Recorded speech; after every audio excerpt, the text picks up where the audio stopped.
Hi friends, welcome to Divya sweet dreams. இது என்ன தெரியுதுங்களா? இது மாட்டோட கருவு, குட்டி கன்றுக்குட்டி 3 மாதம் கருவு. இது வயிற்றுலேருந்து வெளியே வந்துச்சு பாருங்கள். இதுதான் தலை, இது முன்னாடி 2 கால், இது பின்னாடி 2 கால்,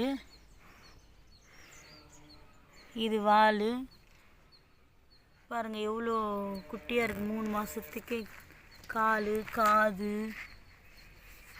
இதுதான் காது, இது தலை. பாவமாக இருக்கு பாருங்கள், கண்ணு பாருங்கள். இந்த மாட்டோட குட்டி தான் அது.